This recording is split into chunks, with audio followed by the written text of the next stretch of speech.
The meeting hadn't been scheduled. That was the first sign something was wrong.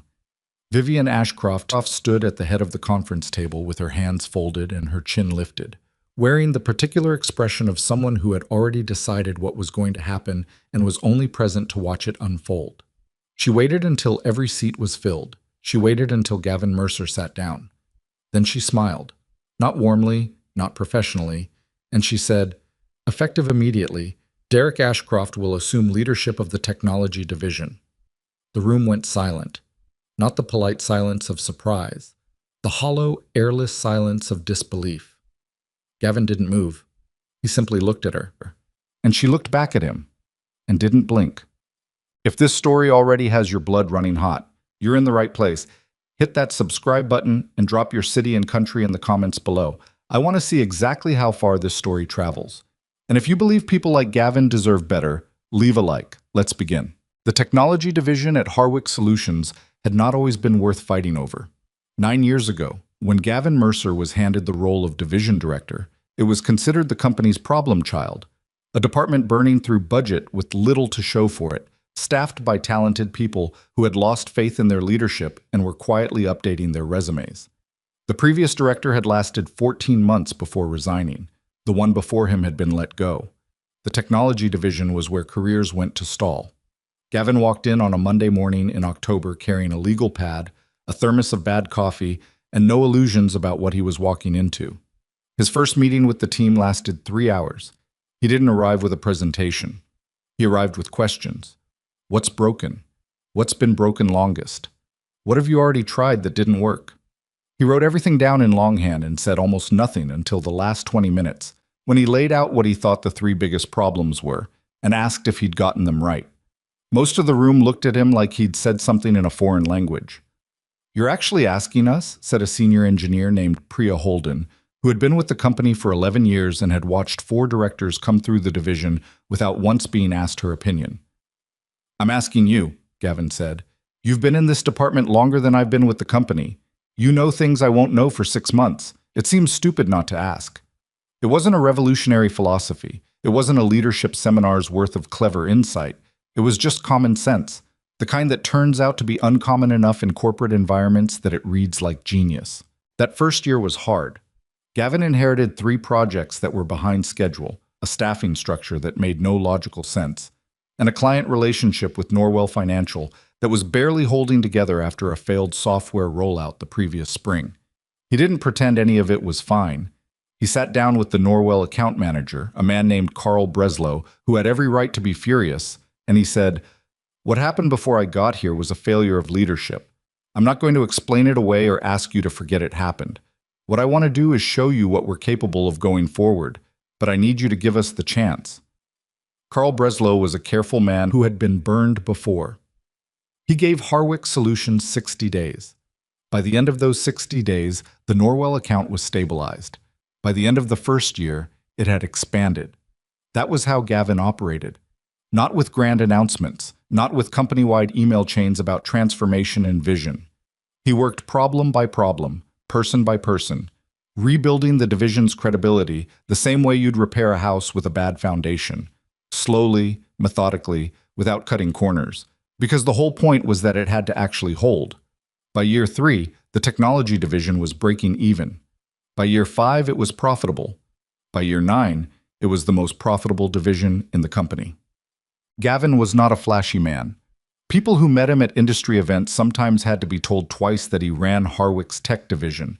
He didn't dress like someone who needed to be noticed, didn't talk like someone who needed the room to know how important he was. He was 44 years old, lean in the way of someone who ran because it helped him think, rather than because he cared how it looked, with gray starting to show at his temples and reading glasses he kept in his shirt pocket and put on with the slightly self-conscious expression of a man who still wasn't fully at peace with needing them. He had a direct manner without being aggressive. He could sit in a difficult conversation without fidgeting. He was the kind of person who, when something went wrong, asked first what could be salvaged rather than who was to blame. Though he absolutely got around to accountability eventually and was considerably less comfortable to be around once he did. His team trusted him. That's the simplest way to say it. Not because he was kind, though he was decent. Not because he never made hard decisions, because he made plenty of them. They trusted him because he was consistent, because he kept his word, because when he said he had someone's back, he meant it in the practical sense. He showed up, he documented things, he made phone calls, he pushed back against pressure from above when he believed his people were right. Over 9 years, he had quietly turned a liability into an asset, and most of the people who worked inside that division knew exactly why. Vivian Ashcroft had been CEO of Harwick Solutions for 6 years. She was sharp, presentable, and politically skilled in the way that becomes its own kind of problem at a certain altitude.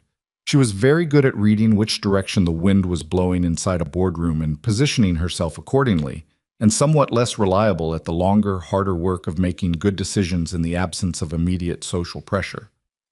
Her relationship with Gavin had always been professionally cordial and privately cool. He reported to her. He delivered results.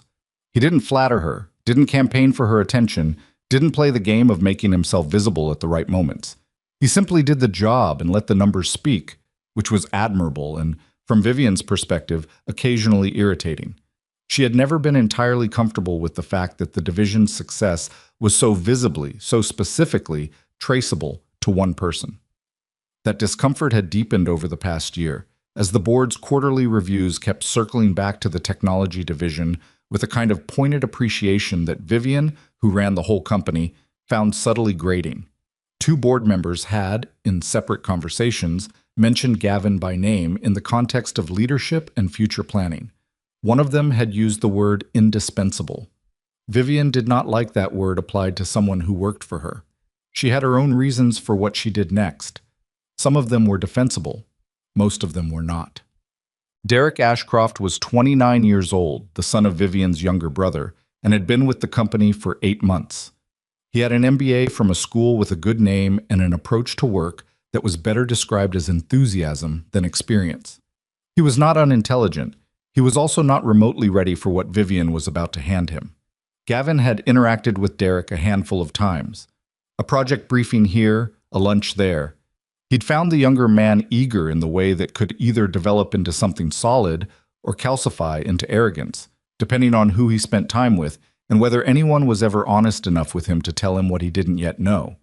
He had no way of knowing, sitting in that conference room on a gray Tuesday morning, that Derek was about to be handed his division. The meeting had been called with 12 hours' notice, listed on the calendar as an all-staff leadership update, which was vague enough that most people assumed it was either a quarterly recap or some announcement about the parking structure renovation that had been discussed for 3 years without progressing. Gavin arrived early, which he always did. He got coffee from the machine in the hallway. It was terrible, as always, and he drank it anyway, and took his usual seat midway down the left side of the long conference table next to Priya, who was reading something on her phone and barely looked up. "You know what this is about?" he asked. "No idea," she said. "Marcus thinks it's the parking thing. Marcus thinks everything is the parking thing. To be fair, he's been waiting 3 years." People filed in over the next 10 minutes. The room was full, not just the division's leadership team, but senior staff from across the company, which was unusual. There was a low, curious murmur moving around the room that didn't quite settle into conversation. Something about the energy felt off in a way that was difficult to name. Vivian entered last, which she sometimes did when she wanted to signal the gravity of an occasion. She had Derek with her, walking just behind her left shoulder, hands clasped in front of him, wearing an expression of studied composure that didn't quite succeed in hiding the fact that he knew something everyone else didn't. Gavin noticed that, filed it away. Vivian took her place at the head of the table. She didn't sit. She stood with her hands folded and looked around the room with the particular patience of someone performing patience rather than feeling it. "Thank you all for making time on short notice," she said. "I'll get directly to it." She paused for exactly long enough to make sure she had the room. "After a period of reflection on the company's strategic direction and leadership structure, I've made a decision about the future of our technology division.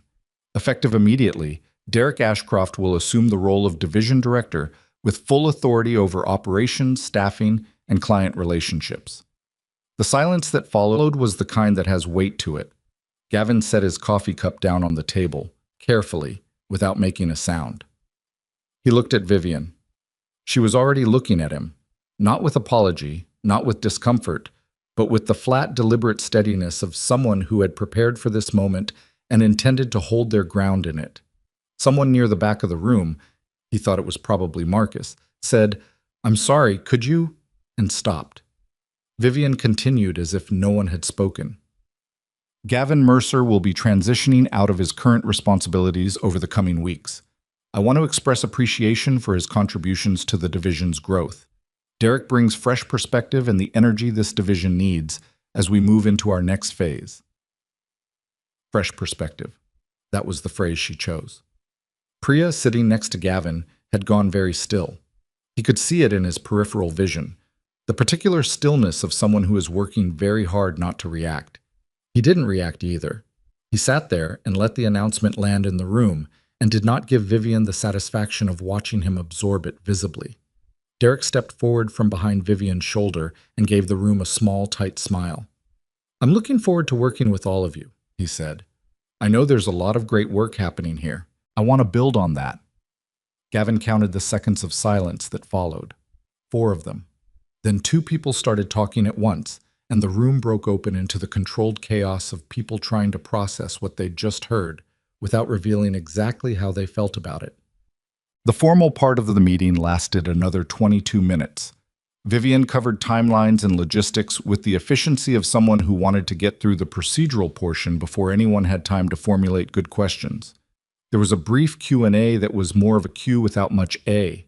Vague answers about transition planning, about continuity, about the company's commitment to the division's success.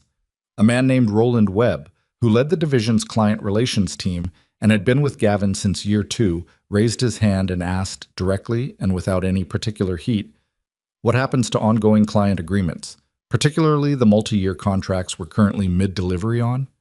Those will be managed through the transition, Vivian said. Managed how, specifically? Derek will be up to speed on all active accounts within his first 2 weeks. Roland looked at her for a moment. These are relationships we've built over years, he said. Some of these clients, they call Gavin directly, not the division, him personally. That's exactly the kind of dependency we're working to address, Vivian said. Something happened to Roland's face when she said that.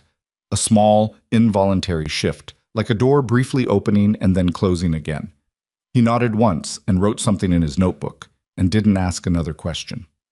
After the meeting ended, people dispersed in the particular way of groups who have received bad news, clustering in 2s and 3s, moving toward exits, speaking in voices pitched lower than usual. Gavin didn't cluster. He walked to his office, which was down a short corridor off the main floor, and he sat at his desk and looked at the surface of it for a while. 9 years of work was organized across that desk. Active project folders, a whiteboard on the wall covered in client timelines, a framed photo of his team from the previous year's end-of-year dinner. Someone had written on the whiteboard in red marker, probably 6 weeks ago, Q4 delivery. No excuses. His phone buzzed. Then again. Then it started and didn't stop. He silenced it. Priya appeared in his doorway. She didn't knock. She never knocked, which was one of the things he'd stopped trying to address years ago. She stood there with her arms crossed and her jaw tight. "Tell me you're not going to just sit there and take this," she said. "I'm going to sit here and think," he said. "That's not the same thing as fighting back." "No," he agreed. "Gavin." She stepped into the office. "She just handed your division to her nephew." Her nephew, the guy who sat in on the Norwell meeting 6 weeks ago and called their product roadmap interesting because he didn't know enough about it to say anything else. The guy who has been here 8 months. "I know." "And you're sitting there." "Priya." He looked at her. "I know how bad it is. I don't need you to describe it to me." She stopped, exhaled, came and sat in the chair across from his desk, the one that clients sat in, that team members sat in when they had something difficult to say. And she put her elbows on her knees and looked at the floor. "What are you going to do?" she asked, quieter this time. He didn't answer immediately. He looked at the whiteboard, at the photo, at the organized evidence of 9 years of work that was about to be handed to someone who didn't understand what it had taken to build it. "I'm going to resign," he said. "Gavin, I'm not going to stay and watch someone dismantle what we built while I'm listed on the org chart as a transition resource. I'm not going to spend 6 months training Derek to replace me and pretend that's a reasonable use of anyone's time. He paused. And I'm not going to fight in public over something that isn't about competence. She made this decision for reasons that have nothing to do with what's best for this division. That's clear. Fighting it head on just makes it a story about me being difficult. Priya looked at him. So you just leave? I leave, he said, but I don't disappear. He drafted the resignation letter that afternoon. He kept it short, 3 paragraphs, no bitterness, no enumeration of grievances. He thanked Vivian for the opportunity, expressed confidence in the team's talent, and stated his intent to depart at the end of the week. He read it over twice, changed 2 words, and submitted it through the formal HR system before 5 o'clock. He did not send it to Vivian personally.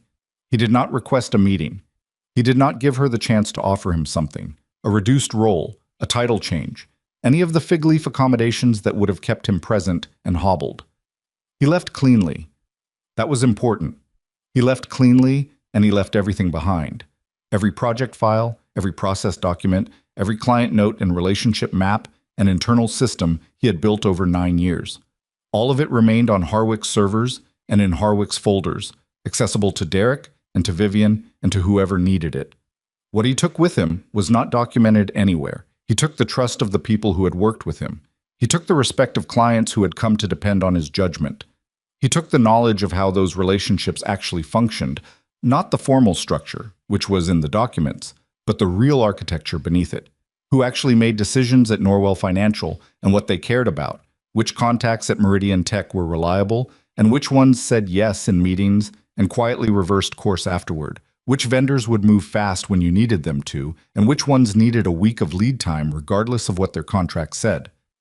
That knowledge lived in Gavin's head. 9 years of it. And he walked out of the Harwick Solutions building on a Friday afternoon carrying his legal pad, his reading glasses, and the thermos he'd brought in on his first day. Still bad coffee, still his, and he did not look back. On the following Monday morning, Priya arrived at the office and found Derek Ashcroft already seated in what had been Gavin's chair, behind what had been Gavin's desk, studying the whiteboard with the expression of a man trying to read a map in a language he'd only begun to learn. "Good morning," he said. "Morning," she said. He looked at the whiteboard again. "What's the Q4 delivery notation referring to? Is there a briefing document?" "There are several," she said. "I'll send you the folder." "Great." He smiled, the easy, confident smile of a man who believed that access to the documents was essentially the same thing as access to the knowledge. "This is going to be a good partnership." Priya said something that could have been agreement and went to her desk and thought about the length of 9 years and all the things that lived in them that you couldn't put in a folder. Roland Webb sent Gavin a text message that evening. It said only, "They don't know what they've done." Gavin read it in the parking lot of a grocery store and sat with it for a moment. He typed back, "They'll find out."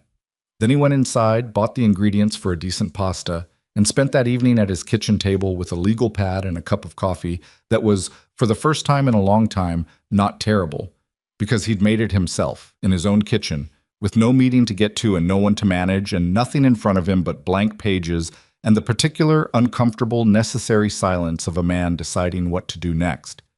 He was 53 years old. He had built something from nothing once before. He was, it turned out, not even close to finished. The silence Gavin left behind was not the peaceful kind. It was the kind of silence that fills a room after something load-bearing has been removed. The kind where everything looks the same for a few days, maybe even a week, and then small things start to shift, and the shifts compound. And one morning you look up and realize the whole structure is leaning in a direction it was never meant to lean. The first week under Derek Ashcroft's leadership was, on the surface, unremarkable. Derek arrived early, left late, and moved through the division with the visible energy of someone determined to demonstrate that the transition was going smoothly. He attended every meeting that was already on the calendar. He read through project folders, or appeared to, based on the time his laptop light was visible through the office window. He introduced himself to people he'd already been introduced to, which some of them found charming and others found slightly unnerving in a way they couldn't immediately explain. What he did not do, in that first week, was ask the right questions. Priya noticed it first because Priya noticed most things first, and had the particular discipline of someone who had worked in environments where saying what you saw could cost you, so she cataloged it quietly and waited. The right questions, in the context of a division this complex, were not about what the division did. They were about how.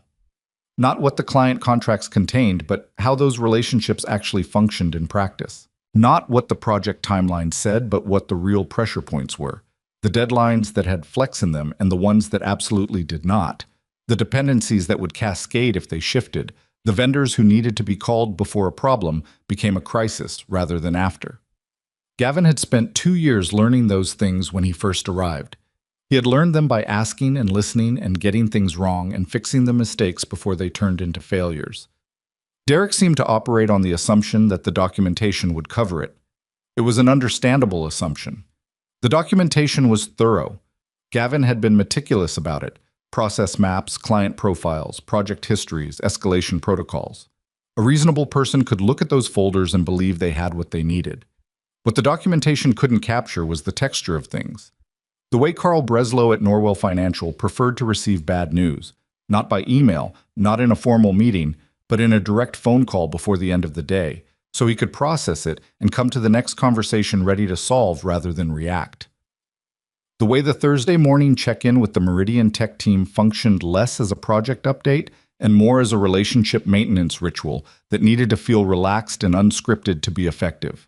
The way that Marcus, who seemed like a peripheral player on the org chart, was actually the person who knew where every operational body was buried and whose quiet sign-off on workflow changes prevented about 40% of the execution problems before they happened. These things were not in the folders, and Derek did not yet know to ask about them. The first visible crack appeared in week 3. Derek had been reviewing the Meridian Tech contract, a 2-year agreement covering a software integration project that was 8 months into delivery, and had identified what he described in a team meeting as an opportunity to accelerate the timeline. Roland Webb, sitting across the table from him, kept his face professionally neutral and said, "What kind of acceleration are we talking about?" "We've got capacity in the back half of Q4 that I think we're underutilizing," Derek said. "If we compress the middle phase, we could deliver 6 weeks early. That's a significant value add we can take to the client."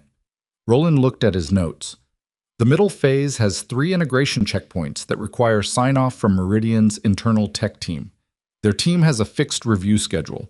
We built the timeline around their availability, not ours. "Can we ask them to move the review schedule?" "We can ask," Roland said carefully. "The answer will be no. And asking will tell them we don't understand how their operations work, that's a trust issue we won't recover from quickly." Derek considered this. "Let me reach out to their account lead directly. Sometimes these things are more flexible than they appear from the outside." Roland said nothing further in the meeting. Afterward, he sent Priya a text message that said, "He's going to call Meridian." She wrote back, "I know." "Have you said anything? I tried." He heard, "It might be difficult," and translated it to challenge accepted. "That's not good." "No," Priya wrote back, "it's really not." Derek called Meridian's account lead, a careful, measured woman named Sue Jin Park, who had worked with Gavin for 4 years and trusted the Harwick division specifically because it had never once surprised her in a bad way.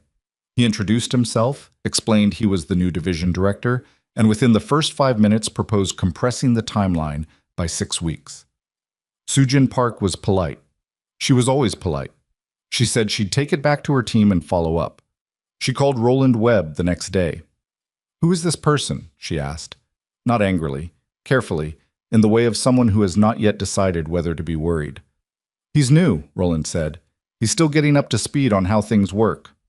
He called me without any background on our internal review structure. He proposed a timeline change that would require us to reschedule 3 departmental reviews. He seemed surprised when I told him that wasn't possible." A pause.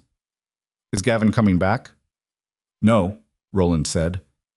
"He's not." Another pause. "Okay," Sujin said, in a tone that contained considerably more information than the word itself. "I'll wait to hear from Derek about the follow-up." She waited. The follow-up took 11 days to arrive, by which point she had already had 2 conversations with her own leadership about whether the Harwick relationship was as solid as it had been 6 months ago. Meanwhile, on the other side of the city, Gavin was sitting at a rented desk in a shared workspace in the Barlow district, drinking decent coffee and working his way through a legal pad's worth of notes. He had spent the first 2 weeks after leaving doing something that felt strange and necessary in equal measure, nothing professionally urgent. He ran in the mornings. He cooked actual meals. He had a long overdue conversation with his younger sister in Portland that lasted almost 2 hours and covered things they'd been not quite discussing for years. He slept more than 7 hours on several consecutive nights, which he couldn't remember doing in recent memory. Then, on the Monday of the third week, he sat down at the rented desk with a fresh legal pad and started writing. Not a business plan. Not yet. More like an inventory. What he knew. What he'd seen fail. What he'd seen work, and why it had worked. The difference between organizations that recovered from leadership disruption and ones that didn't. The specific ways that expertise got undervalued until its absence became the most expensive thing on the balance sheet. He'd been carrying these observations for years in the way of someone who is too busy actually doing the work to stop and articulate what they know about it.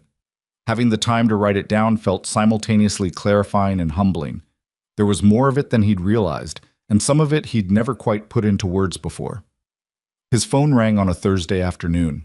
He almost didn't recognize the number, then placed it. An old contact from his early years at a consulting firm, a man named Stuart Lane, who had been asking him for informal advice on business operations for the better part of a decade and had been quietly successful enough that his opinion was worth paying attention to. "I heard you left Harwick," Stuart said. "You heard correctly. What happened?" "Politics." Stuart made a sound that indicated he understood that to be the complete answer it was. "What are you doing now?" "Writing things down," Gavin said. "Thinking. There's a company I've been looking at, Falconer Group. Logistics software, about 60 people, profitable 2 years ago and bleeding now. Their operational director left in the spring and they haven't recovered. I don't think it's fixable from the inside. They've got entrenched habits that need an outside perspective to break." A pause. "I've been meaning to make an introduction for 3 months. Every time I found someone who might be right, something felt off. And now? Now you just left the best-run division at one of the mid-sized tech firms in the region. So," Gavin looked out the window at the parking structure across the street. "I'm not looking for a director role." "I'm not suggesting a director role," Stuart said. "I'm suggesting something different, advisory work. You go in, assess what's broken, build a plan, help them execute the first phase of it, then get out. They get someone who actually knows what they're doing. You build something that isn't tied to one company's organizational chart." The silence that followed was the kind Gavin was good at. Not uncomfortable, just considered. "Tell me more about Falconer," he said. Summit Harbor Advisory did not start with a business plan, a brand identity, or a registered LLC. It started with Gavin Mercer and Stuart Lane having coffee at a diner on Barlow Street and writing the terms of the Falconer Group engagement on the back of a napkin, which Gavin photographed with his phone and later transferred to an actual document because he was not, despite the romantic appeal of the napkin origin story, the kind of person who left important agreements on paper that could be spilled on. The Falconer work took 6 weeks. It was not glamorous. It involved a significant amount of time sitting in rooms where people were defensive and scared and not entirely sure they could trust the outside person who was asking them to be honest about what was wrong. Gavin was patient with that. He'd been in enough of those rooms to know that defensiveness wasn't the obstacle. It was just the first layer, and underneath it was usually someone who had been watching a problem grow and had been told, directly or indirectly, that saying so wasn't welcome. He found what was broken at Falconer. He built a plan. He stayed long enough to make sure the first phase held, then wrote his final report, shook hands with their CEO, and walked out. 3 weeks later, Falconer's quarterly numbers showed the first positive movement they'd had in 8 months. Stuart passed that information along to 2 people. Those 2 people mentioned it to others. By the time Summit Harbor Advisory had a proper name and a 1-page description of what it did, there were already 3 inquiries in Gavin's inbox. He hired 1 part-time researcher and answered his own phone. That was the entire organization. It was by most measures a small thing. But it was his, not in the ego sense, not in the sense of ownership as status, but in the practical, grounding sense of something you've built yourself on a foundation you've chosen and tested and can actually vouch for. He found, somewhat to his own surprise, that this mattered to him more than he'd expected. Back at Harwick Solutions, The cracks that had appeared in week 3 were becoming fractures by week 8. Derek had, in that time, made a sequence of decisions that each looked individually defensible and collectively added up to a systematic dismantling of everything that had made the division work. He had restructured 2 project teams, combining them into a single larger unit on the theory that consolidation would create efficiency. What it actually created was a team large enough that accountability diffused. No one was clearly responsible for anything, and when things slipped, the slippage was distributed evenly enough that no single person was obviously at fault, which meant no one fixed it. He had eliminated the Thursday morning check-in with Meridian Tech, describing it in an email to the team as redundant with existing project tracking tools. Soojin Park noticed its absence immediately and did not ask why it had been canceled, because she had already begun to understand the answer. He had responded to a quarterly budget review by proposing to Vivian that the division take on 2 new client accounts that would require staffing they didn't currently have, chasing revenue targets that looked impressive on a projection slide and were, in Roland Webb's private assessment, essentially fictional given current capacity. Vivian had approved it. She was, by that point, invested in Derek's success in the way that people become invested in decisions they've already publicly committed to, not because the evidence supported it, but because reversing course would require admitting the decision had been wrong, and that was a price she wasn't prepared to pay. Roland had sent a written memo outlining his concerns about the new account commitments. It was politely worded, specific, and laid out the capacity problem in terms that were difficult to argue with. Derek had read it, thanked Roland for his thoroughness, and proceeded with the new accounts anyway. Priya had walked into Derek's office the following Monday and had the conversation directly. "We don't have the people to deliver on both new accounts without pulling resources from existing commitments," she said. "If we pull from existing commitments, we put current client relationships at risk. If we don't pull from existing commitments, we miss delivery targets on the new accounts before we've even built a relationship. Either way, we damage something." Derek had looked at her with the patient expression of a man who has decided he is being underestimated.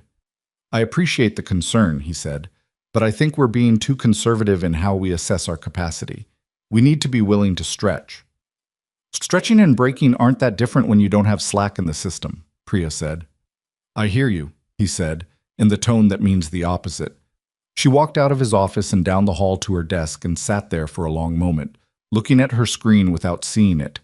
Then she picked up her phone and composed a text message to Gavin. It said, "I need to ask you something, and I need you to be honest with me." He wrote back in under 2 minutes. "Go ahead. How long do you think it takes before the whole thing comes apart?" A longer pause this time. Then, "At the current pace? 6 months. Maybe less if something external accelerates it." "That's what I thought. Are you okay?" She looked at the question for a moment.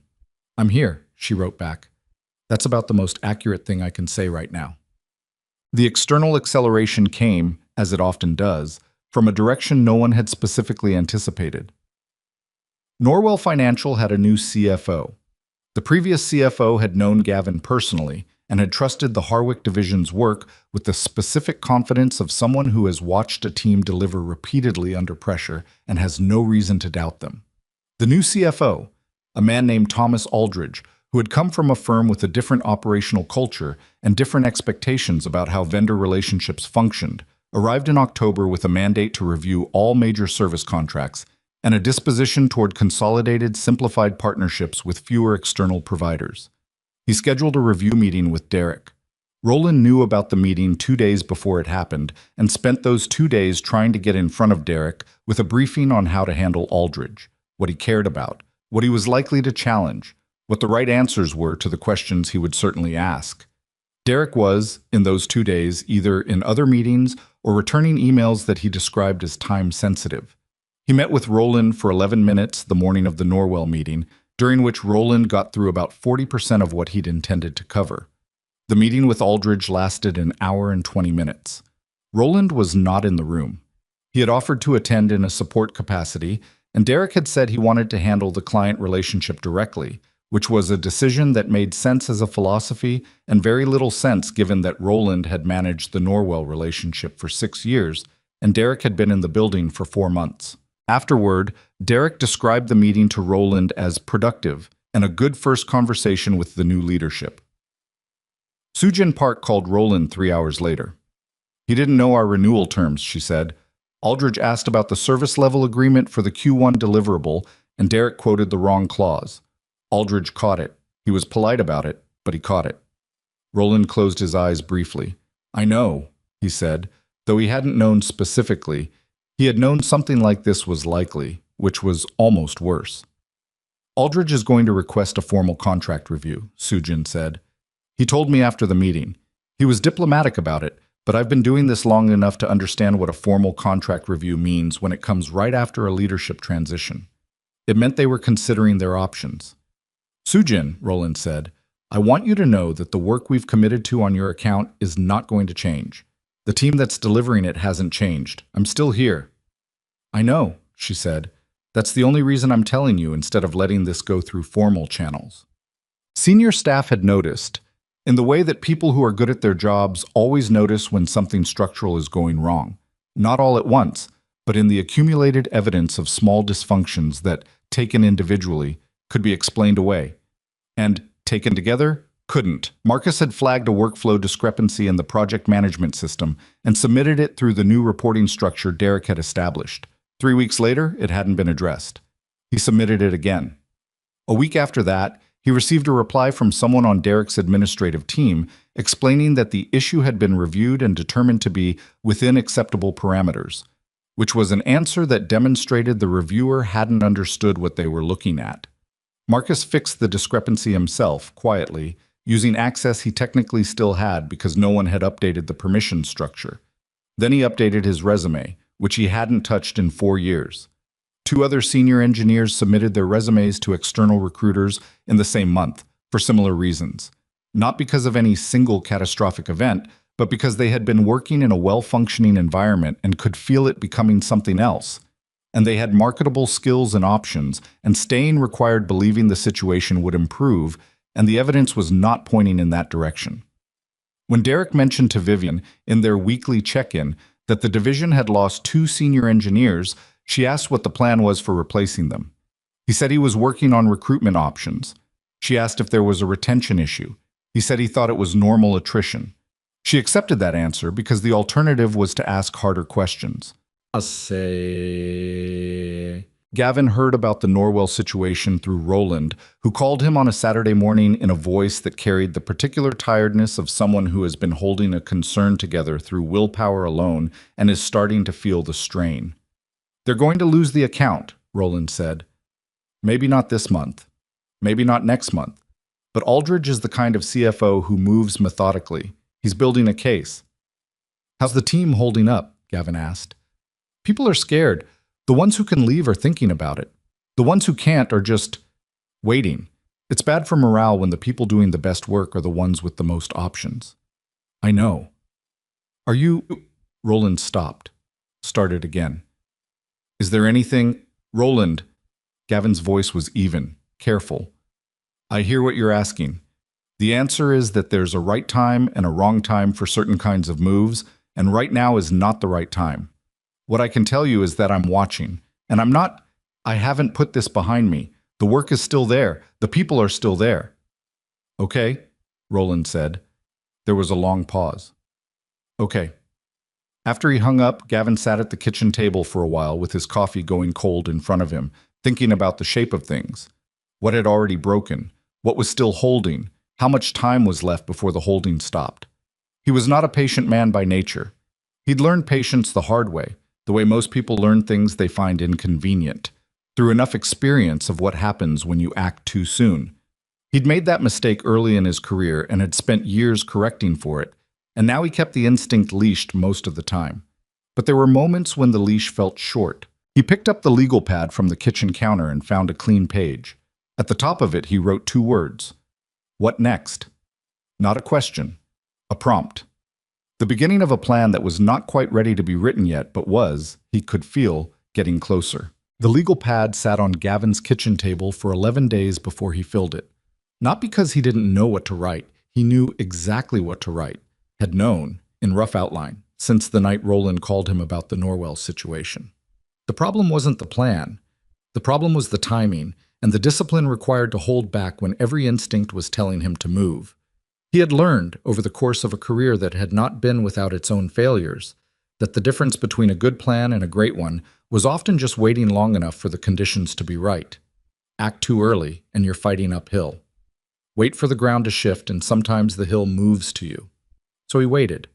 He took 3 more advisory engagements through Summit Harbor, a mid-sized manufacturing firm in the Western Corridor that had a procurement problem, a healthcare tech startup that had grown faster than its management structure could support, and a logistics company that Stuart Lane had flagged as needing exactly the kind of outside perspective Gavin had spent his career developing. Each engagement was different. Each one required him to walk into a room full of people who didn't know him yet and earn trust that couldn't be borrowed or assumed. He got better at it every time. Not smoother. He was never going to be smooth, and he'd stop trying. But more efficient at the part that mattered, identifying what was actually broken beneath what looked broken on the surface, and finding the people inside the organization who already knew the answer and hadn't been allowed to say it yet. It was, he sometimes thought, essentially the same work he'd done at Harwick for 9 years, just distributed across more organizations, none of which had the power to strip his title in a Tuesday morning meeting. The call from Vivian Ashcroft came on a Wednesday in late November, 6 months and 4 days after Gavin had walked out of the Harwick Solutions building.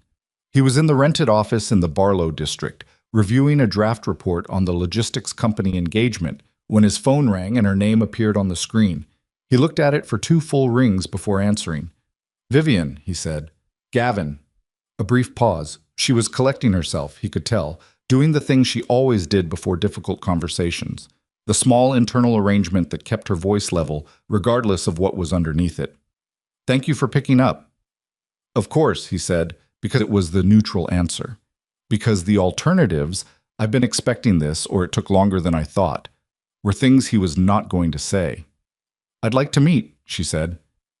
"At your convenience. I think we have things to discuss." He waited a beat. "What kind of things?" "The kind that are better handled in person." Another pause. "I'm asking as a professional courtesy.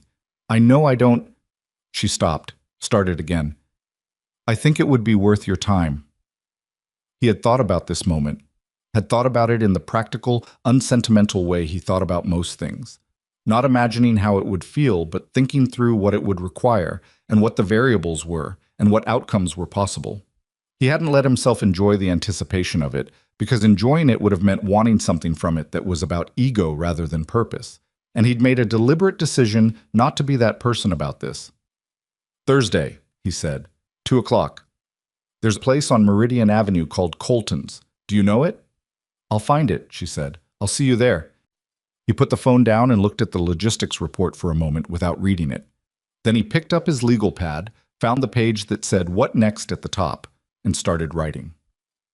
Colton's was a diner that had been in the same location for 31 years, which in that part of the city made it practically historical.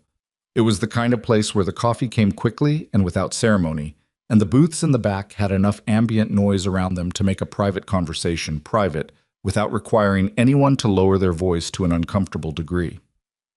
Gavin arrived 8 minutes early and took the back booth. He ordered coffee and did not look at his phone while he waited. Vivian arrived 2 minutes before 2, which surprised him slightly. She had always been a person who arrived exactly on time to things, which in the corporate world functions as its own kind of power move. But 2 minutes early suggested she was nervous, and Vivian being nervous was not something he had extensive experience with. She looked different. Not worse, exactly. She was dressed with the same careful precision she always maintained, her posture carrying the same practiced authority.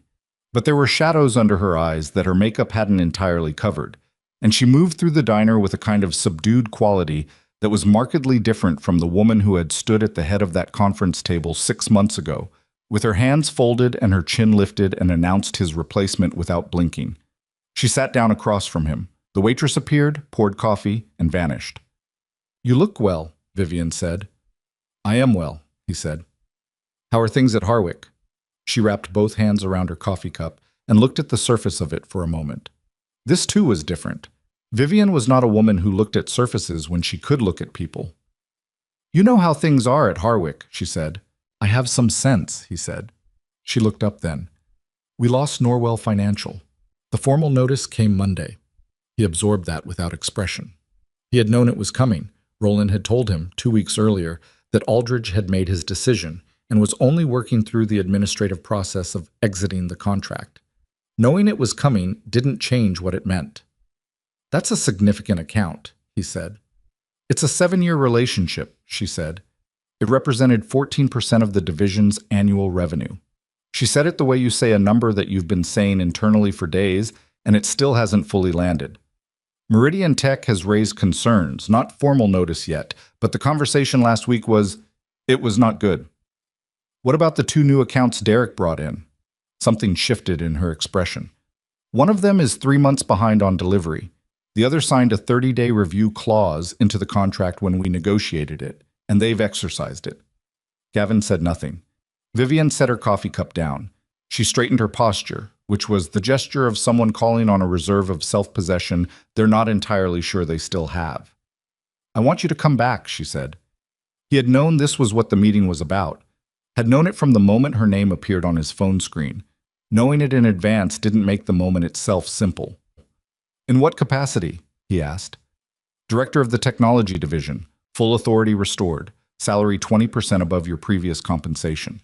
And I'll make it clear to the board that what happened in September was a structural error in judgment, publicly, if that's what you want." The last part cost her something. He could see it. He picked up his coffee cup and took a drink and set it down. "How's Derek?" he asked. The question caught her slightly off guard. He's in a difficult position. He's aware the division is struggling." "Is he aware of why it's struggling?" A pause. "He's learning." "What's he learning it from?" Gavin asked. "Because the people who could have taught him the most, some of them have already left. Marcus is at Kellner and Associates now. I heard last week. You know Marcus?" "I know who he is." He knew where every operational problem was going to come from before it came from there. He'd been doing it for 11 years. He wasn't a director. He wasn't on the leadership team. He was the person who knew how things actually worked, and he didn't feel like anyone in the current structure understood that. So he left. Gavin looked at her. "That's the kind of loss that doesn't show up in a quarterly report until 6 months after it happens." Vivian was quiet for a moment. "I know," she said. "I understand what we lost. That's why I'm here." "Is it?" "Gavin." Her voice had something in it now that he didn't recognize immediately. Not quite vulnerability, because Vivian Ashcroft was constitutionally opposed to vulnerability in professional settings, but something adjacent. Honesty, maybe. The particular honesty that surfaces when someone has run out of better options. "I made a decision in September that I believed was strategically sound, and that was, in practice, wrong. This is not easy for me to say." "I know it isn't," he said. "I want to fix it. I want you back in that division, with the authority to actually fix it. What would it take?" He looked at her across the table for a long moment. The diner noise moved around them. Coffee cups, low conversation, someone at the counter laughing at something. Ordinary life proceeding in the ordinary way, entirely indifferent to what was happening in this booth. "It would take more than a title and a salary," he said. "Tell me what you need." "I need to think about whether coming back is even the right answer," he said. "And I need you to understand that I'm not saying that to make you work harder for it. I'm saying it because it's true. There's a version of this where walking back into that division, with the history that exists, with the structural problems that have developed, with the trust issues that are now present at the client level, is not actually the most effective solution. There's a version where something else is." She frowned. "What does that mean?" "It means I want to show you something," he said. "Not today. In a few days. There are people I need you to meet." The people Gavin needed Vivian to meet were not who she expected. She had assumed, walking into the second meeting, held at Summit Harbor's rented office space, around a table that was considerably less impressive than Harwick's boardroom, but considerably more functional, that she was meeting potential consultants, or perhaps industry contacts who would advocate for Gavin's return. She had prepared accordingly in the way she always prepared for meetings, composure in place, position clear, ready to negotiate. What she found instead was a group of 4 people sitting around Gavin's table with folders and laptops, who looked up when she walked in with the calm, assessing expressions of people who had already had most of the relevant conversations and were now waiting to have the last one. Stuart Lane she recognized vaguely from industry events.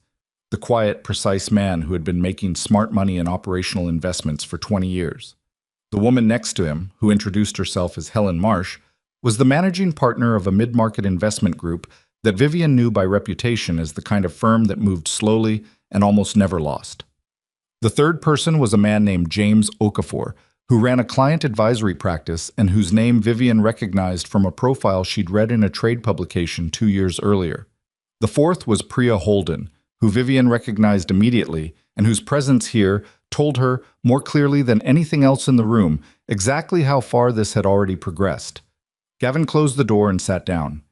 "Thank you for coming," he said to Vivian. Then, without transition, "I want to explain what I've been putting together."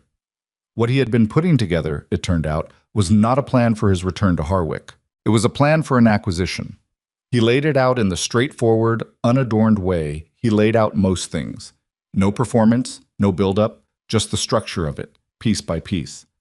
Summit Harbor Advisory, backed by investment from Stuart Lane's operational fund and Helen Marsh's group, was prepared to make a formal offer to Harwick Solutions Board for the purchase of the technology division as a standalone entity.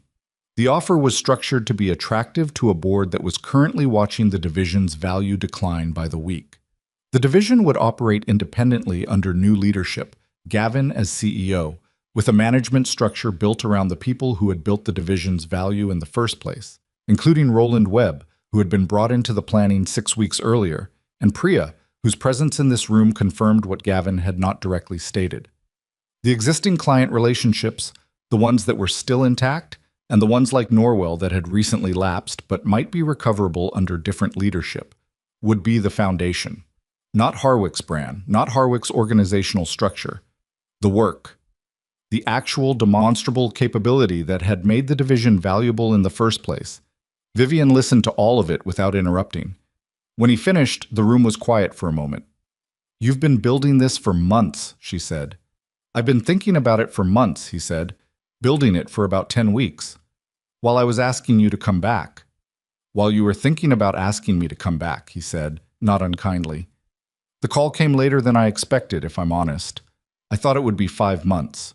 She looked at Stuart Lane, then at Helen Marsh, with the expression of someone recalibrating the entire frame of a conversation they thought they understood. Then she looked back at Gavin. "What exactly are you asking me to do?" she said. "I'm not asking you to do anything," he said. "I'm presenting you with a situation. The board is going to receive this offer whether you're in the room when it happens or whether they receive it cold. I'm giving you the opportunity to be informed first. That's a courtesy." "Yes." "Why?" He considered the question. It was a fair one. "Because the division's problems aren't entirely your creation," he said. "The decision you made in September was wrong. I think you know that now, and I think you knew it was risky when you made it. But the conditions that made it possible, the culture of not listening to people who know things, the instinct to prioritize hierarchy over competence, those weren't things you built alone. And because, whatever else is true, there are 140 people in that division who have families and mortgages and who've done their jobs well through a very difficult 6 months. And the cleanest outcome for them is one where this transition happens with some coordination rather than in chaos." Vivian was silent for a long moment. "And if the board doesn't accept the offer?" she asked. Helen Marsh answered that one. "Our analysis suggests the division at its current trajectory loses another major client within 90 days and enters a loss position within 6 months. At that point, the question for the board isn't whether to sell, it's whether there's anything left worth selling." She said it without cruelty, just with the flat precision of someone who looked at financial situations for a living. "This offer is more attractive than anything they'll receive 6 months from now." Vivian looked at the table for a moment. "I need to know," she said, "what happens to the people currently in the division? Derek, the staff he hired." "Staff stays," Gavin said. "All of them, through the transition, with performance assessed on the same basis as everyone else. People who are good at their jobs keep their jobs. People who aren't get a fair process." He paused. "Derek is a harder question. He's not capable of the role he's in. That's not personal. It's structural. But he's 29 years old, and this experience should be educational rather than terminal. I'd want to have an honest conversation with him. What he does with it is up to him." Something moved across Vivian's face that was complicated and human, and not the face of the CEO who had sat at the head of that conference table. More like the face of a person who has been carrying something heavy and is beginning to understand the shape of putting it down. "I can't advocate for this to the board," she said. "You understand that. Structurally, I can't be seen as facilitating the sale of a division that's under my leadership." "I understand that," Gavin said. "But I won't obstruct it," she said. She stopped, looked at him directly. "I want you to know that I understand what I did. In September, I understand what it was and what it cost." The room held that for a moment. "I know," Gavin said. It wasn't forgiveness exactly. It wasn't absolution. It was just the acknowledgement that the thing had been named, which was something, and sometimes something is what's available and you take it. The board presentation happened 8 days later. Gavin had done board presentations before, had sat in boardrooms and laid out numbers and strategies and projections. But this one was different in a way that he felt in his chest before he felt it anywhere else. This was not a presentation about someone else's company. This was a presentation about something he'd built, been separated from, and was now proposing to rebuild under his own flag. The stakes were professional and personal in a way that didn't fully separate. He gave himself 1 minute, sitting in his car in the parking structure outside the Harwick building, to feel the weight of that. Just 1 minute. Then he put on his reading glasses, picked up his folder, and went inside. There were 7 board members. 4 of them he'd had some prior interaction with. 3 were newer appointments whom he knew only by reputation. He did not oversell. He did not use the word synergy or transformation or any of the other terms that had been laundered of meaning through overuse. He laid out the current state of the division with precision. Not brutally, but honestly, because the board had access to the same numbers, and treating them as though they didn't would have been insulting. He laid out what the acquisition would look like, what the capitalization was, what the transition timeline would be, and what the projected recovery trajectory showed based on 3 comparable turnarounds he'd been part of over the past 6 months. Then he talked about the people. He talked about Roland Webb, and what Roland knew about client relationships that had taken 6 years to learn. He talked about the engineers who were still in the division, still doing good work under difficult conditions, who deserved leadership that could protect and grow what they were contributing. He talked about the clients who had reduced their engagement but not yet left, and about Norwell Financial specifically, and what he believed was possible there if the right conversation happened with the right person at the right time. He did not talk about what Vivian had done to him. He did not talk about Derek. He did not make the case that the board should back his acquisition as a form of justice. He made the case that it was the best available business decision, and he let the numbers support it. The meeting ran 2 hours and 40 minutes. 3 days later, the board chair called him. The offer was accepted. Gavin drove to the Barlow District office afterward and sat at his rented desk in the quiet of the late afternoon and looked at the legal pad that had been sitting on the corner of the desk for weeks. The page with "What Next" at the top, filled now with notes and numbers and names and diagrams that made sense only to him. The compressed shorthand of a plan that had moved from abstract to real over the course of 10 weeks. He pulled the page out of the pad and folded it once and put it in the inside pocket of his jacket. Not for any practical reason, just because it seemed like the kind of thing you kept. His phone buzzed. Roland. "I heard," Roland said before Gavin could speak. "How?" "I have the contact on the board's administrative team. She texted me 11 minutes ago." A pause, and then Roland's voice did something it almost never did. It broke slightly, just at the edge of a word, before he pulled it back. "I've been in that division for 6 years, Gavin. I've watched what it became. I want you to know I never stopped believing it could be what it was." "It's going to be better than what it was," Gavin said. "Yeah? Because this time we build it on a foundation we choose, not one we inherit." The silence that followed was the comfortable kind. The silence between 2 people who don't need to fill it, who have said the important things and can afford to let the rest sit. "When do we start?" Roland asked. Gavin looked at the empty legal pad on his desk, picked up his pen. "We already have," he said. The board's acceptance of the offer did not, as these things rarely do, mean the hard part was over. It meant the hard part was changing shape. The acquisition required a formal transition period of 60 days. 60 days during which the division technically still operated under Harwick's organizational umbrella, while the legal and financial architecture of the transfer was built around it. 60 days during which Derek Ashcroft was still, on paper, the division director. 60 days during which Gavin had access to the planning process, but not yet to the building, to the people, but not yet to the daily decisions, to the future, but not yet to the present. He had expected this part to be difficult. What he hadn't fully anticipated was the way the 60 days would surface problems he hadn't known existed, not in the division, but in the space between what the documentation said and what had actually happened inside Harwick's walls over the preceding 6 months. It started with the audit. Helen Marsh's investment group required a standard operational audit before the acquisition could close, a thorough review of the division's financials, project status, client contract standing, and internal process documentation.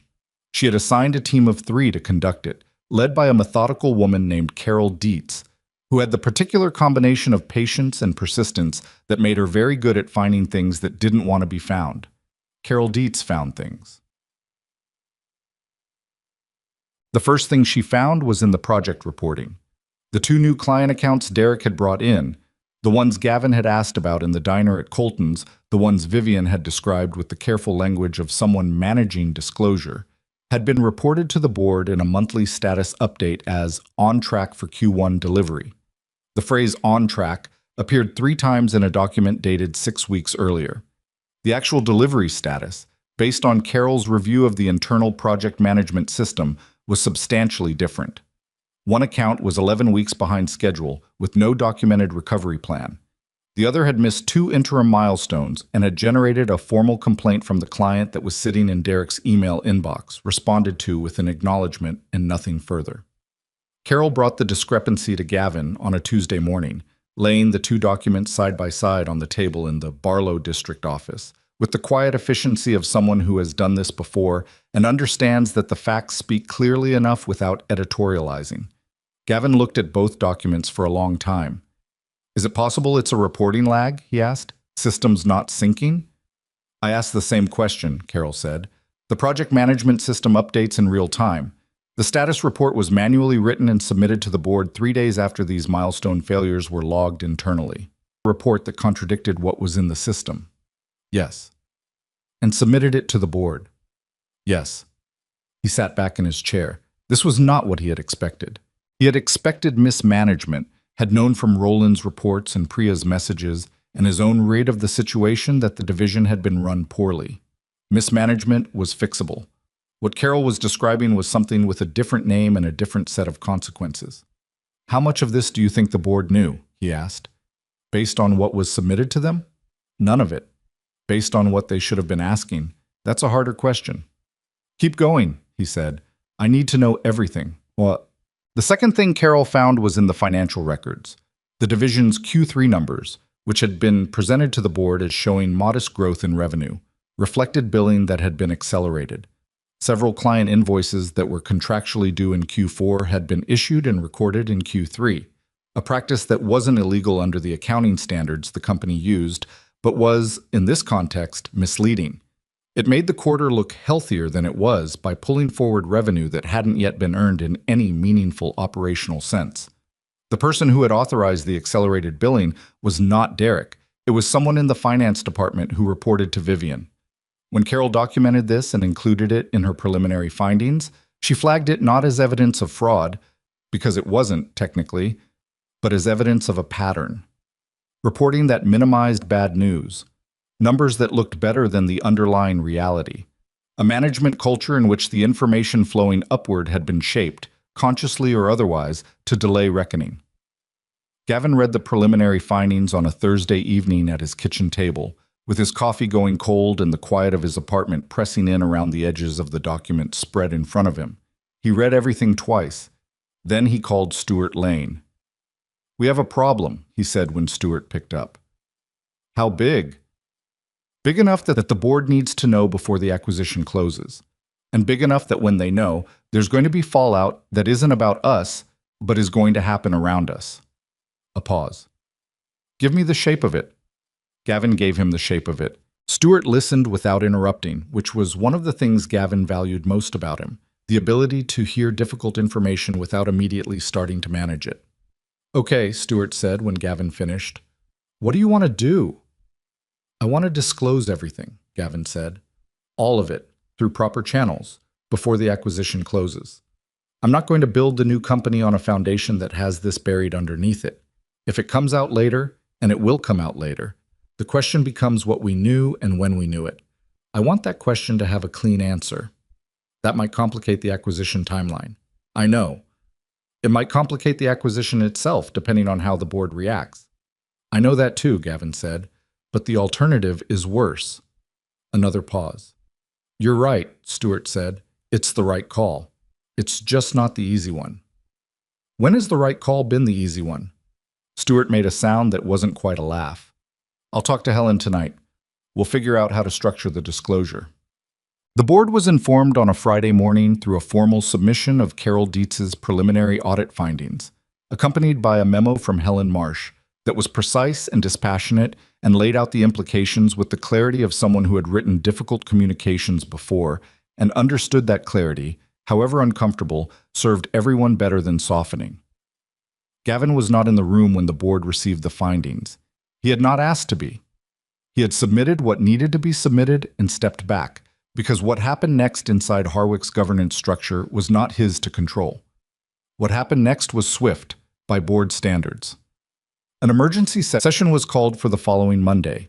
Vivian was notified that she would be required to respond to specific questions arising from the audit findings. Derek was notified of the same.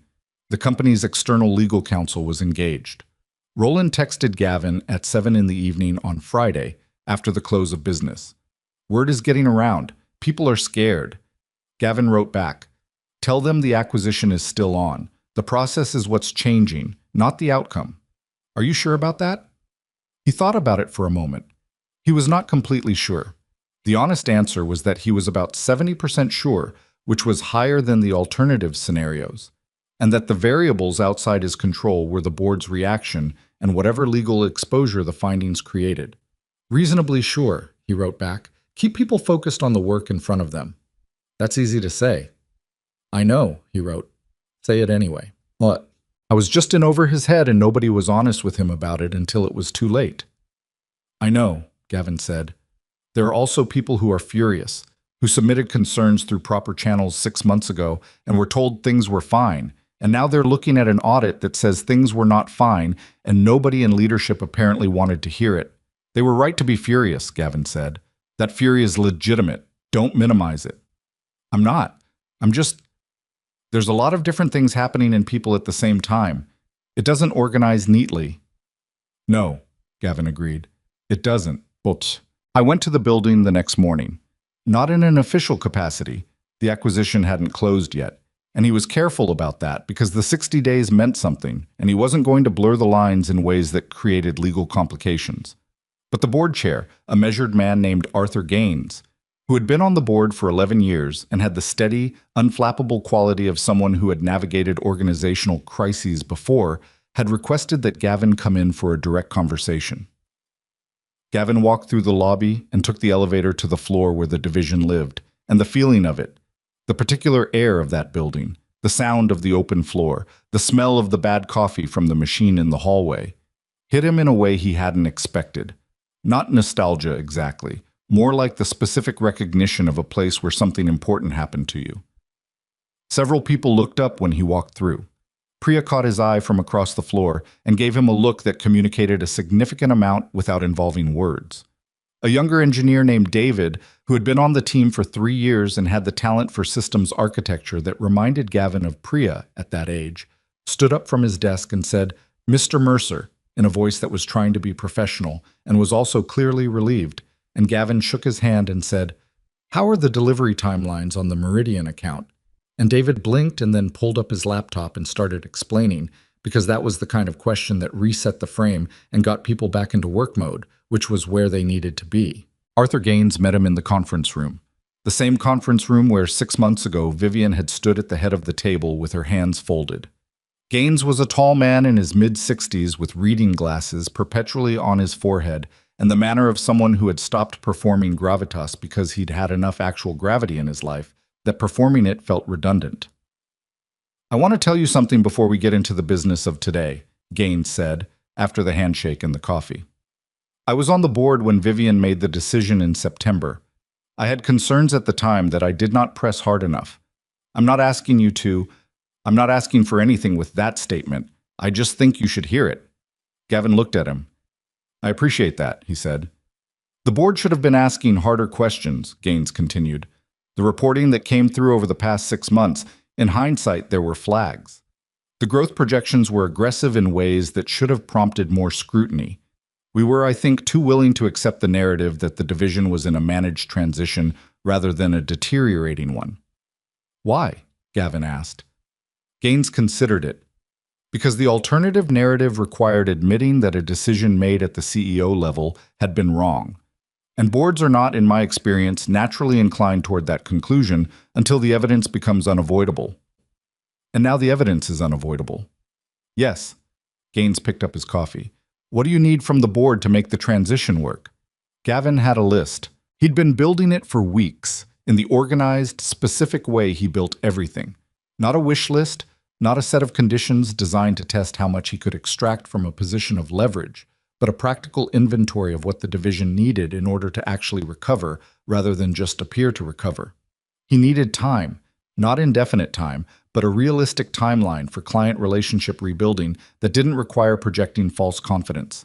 He needed transparency in the handover documentation, including the full picture of where the reporting had diverged from reality, because his team couldn't fix what they didn't know was broken.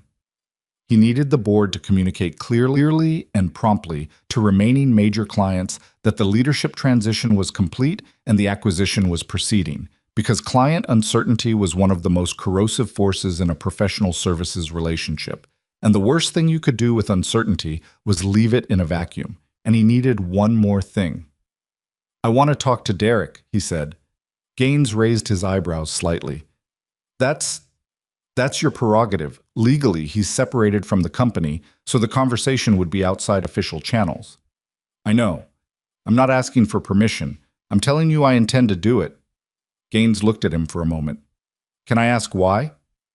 Because he's 29 years old, Gavin said, and he was set up for something he wasn't ready for by someone who should have known better, and he made it worse by not recognizing what he didn't know, and now he's going to carry that. I think someone should have a real conversation with him about what happened. Not about the investigation, about the work, about what the job actually requires. Gaines was quiet for a moment. You're a more generous person than most would be in your position. It's not generosity, Gavin said. I've managed people for 20 years. I've seen what happens to young managers who fail badly without anyone explaining why. Sometimes they learn the wrong lessons and spend the next decade repeating the same mistakes more carefully. Sometimes they disappear from the industry entirely. Neither of those is a good outcome, and one conversation might change the trajectory. And it costs you nothing, Gaines said. It cost me an hour, Gavin said. That's an acceptable price. He met Derek at a coffee shop near the Harwick building, not because that was a convenient location for Gavin, but because he assumed it would be easier for Derek. A person who had just been removed from his role in a formal board action would not be eager to venture far from familiar geography. Derek was already there when Gavin arrived, sitting at a corner table with a coffee he hadn't touched, and the particular posture of someone who is braced for something unpleasant and is trying not to show it. He looked younger without the authority of the title around him. Or maybe it was that Gavin was seeing him differently now, not as the person who had been handed his division, but as a young man who had been handed something far too heavy and had dropped it. Thank you for agreeing to meet, Gavin said, sitting down. I wasn't sure you'd want to, Derek said. I asked you, Gavin said. So. Derek wrapped his hands around his coffee cup in a way that reminded Gavin, uncomfortably, of Vivian at Colton's diner. The same gesture, the same quality of someone steadying themselves. I want to say I'm sorry, Derek said. I know it's not enough, but I want to say it. Okay, Gavin said. I didn't understand what I was taking on. I thought, he stopped, tried again. I thought the results came from the systems, from the processes and the tools and the client contracts. I thought if I learned the systems, I'd understand how to run the division. The systems are what the results leave behind, Gavin said. They're not what creates the results. That's a different thing. Derek looked at him. What creates the results? Trust, Gavin said. Which sounds vague, so let me be specific. The reason the division worked was because the people inside it trusted each other's judgment, and the clients trusted our consistency. And that trust was built through hundreds of small interactions over years that never showed up in any document. Knowing that Carl Breslow needed to hear bad news before end of day so he could process it before the next conversation. Knowing that Sujin Park read her contracts word for word and would catch a misquoted clause. And it wouldn't just be an error, it would be a signal about how well we knew our own agreements. That knowledge lives in people, not in systems. Derek was quiet. You can learn systems in weeks, Gavin continued.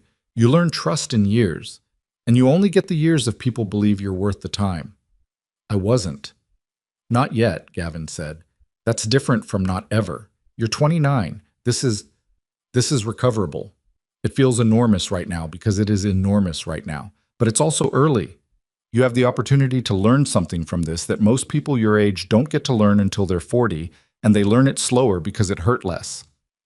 Derek looked at him with an expression that was complicated, something between gratitude and the residual defensiveness of someone who hasn't quite finished grieving the version of events where they weren't wrong. Why are you doing this? He asked. Gavin considered a few different answers and landed on the most accurate one. Because someone did it for me once, he said. When I was 31 and I made a decision that cost a client a significant amount of money and I was certain my career was over. Someone sat down with me and told me what I'd actually done wrong. Not the surface thing, but the real thing underneath it. And I spent the next 20 years being a better manager because of that conversation. He picked up his coffee. It's a cheap investment with a decent return rate. The corner of Derek's mouth moved. Not quite a smile, but something. What do I do now? Derek asked. Find a role that fits where you actually are, Gavin said. Not where you want to be, where you are. Do it well. Stay in it long enough to understand it from the inside, not just from the org chart. Ask more questions than you give answers, and mean it when you ask. He paused. And if someone who has been in a job for 11 years tells you that something doesn't work the way you think it does, listen to them before you find out they were right the hard way. Derek nodded. He looked like someone who had a great deal to think about and was only just beginning. They sat for another 20 minutes, talking about specifics, about what Derek might do next, about where his skills might actually serve him well, about the industry contacts Gavin was willing to make available to him if he wanted them. Gavin did not promise more than he was willing to deliver, and did not deliver less than he'd promised. That was, as always, the only way he knew how to operate. When they shook hands outside the coffee shop, Derek held the handshake a moment longer than was strictly necessary. I'll do better, he said. I know you will, Gavin said, and meant it, because he'd been reading people for long enough to know when someone had been reached and when they hadn't, and Derek Ashcroft had been reached. The acquisition closed on a Thursday in early December, 23 days ahead of the original 60-day schedule. The acceleration had been Arthur Gaines' initiative. His argument to the board that the longer the division operated in leadership limbo, the more client confidence eroded, and that clean closure served the company's remaining interests better than procedural completeness. The board agreed. The legal teams worked through 2 weekends. Helen Marsh signed the final documents in her office with the particular economy of motion of someone who has done this many times and knows that the papers are not the moment. The moment was weeks ago, in a conference room on the 3rd floor of the Harwick building, when the right people decided to tell the truth. Gavin signed his set of documents at the Barlow district office at his rented desk with a pen that was not special in any way, which was exactly right. Stuart Lane was there. Priya was there. Roland Webb drove across the city in lunchtime traffic and arrived 12 minutes late, slightly out of breath, and was handed a pen before he'd fully sat down. We're calling it Meridian Standard? Roland asked, signing his name. Unless someone has a better idea, Gavin said. I always thought it should be something that meant something, Priya said, not just a name that sounds good. Meridian is the highest point, Gavin said, and standard means you hold to it regardless of conditions. It seemed accurate. Roland looked at the signed document in front of him. It's accurate, he said. Outside, the December light was thin and gray, and the city was doing what it always did, moving, loud, indifferent to the specific weight of any particular moment. Inside the rented office, 4 people sat around a table that wasn't impressive, and looked at papers that represented something they had built through work that nobody could take away from them. And the feeling in the room was not triumphant exactly, because they all knew how much was still in front of them, but it was solid in the way of things that have been earned rather than given. "All right," Gavin said after a moment. He took his reading glasses off and put them in his shirt pocket and picked up his legal pad. "Let's talk about the Meridian Tech account." And that was how they began. The Meridian Tech account was not the hardest thing they fixed. It just felt that way at first because it was the first thing. And there is a particular pressure to the first problem you tackle under a new name, in a new structure, with people watching to see whether you're going to be what you said you were going to be or just another version of what came before with better branding. Gavin understood that pressure. He'd been carrying it since the documents were signed. He carried it in the specific, internalized way of someone who doesn't externalize pressure well and has learned over decades to convert it into precision rather than anxiety, to let the weight of a situation make him more careful rather than more reactive. The first morning at Meridian Standard, he arrived at the new office space on Callaway Street. A real office now, not a rented desk, with actual walls and a conference room that fit 12 people and a coffee machine that was substantially better than the one in the Harwick hallway. And he stood in the empty space before anyone else arrived and looked at it for about 2 minutes. It smelled like fresh paint and new carpet, and the particular neutrality of a space that hasn't been lived in yet. It had no history, no residue of other people's decisions embedded in its walls. He thought about the legal pad page folded in his jacket pocket. What next? This, he thought. This is what next. Then he heard the elevator and the sound of Priya's voice and Roland's response, and the office stopped being empty and started being a place where people worked, and that was better than the 2 minutes of standing alone in it, because the work was always better than the anticipation of the work. The Meridian Tech situation required, before anything else, honesty. Not the performed honesty of a damage control meeting, where someone in a good suit says all the right words about accountability and commitment, and the client sits across the table calculating how much of it to believe. The real kind. The kind that acknowledges the specific failures by name and doesn't wrap them in language designed to soften the edges. Gavin requested a meeting with Sujin Park within the first week of the acquisition closing. He went alone, without Roland, without a presentation, without anything that would make the meeting feel like a production rather than a conversation. Sujin received him in her office with the careful courtesy she extended to everyone and the watchful quality she reserved for situations she hadn't yet resolved in her own mind.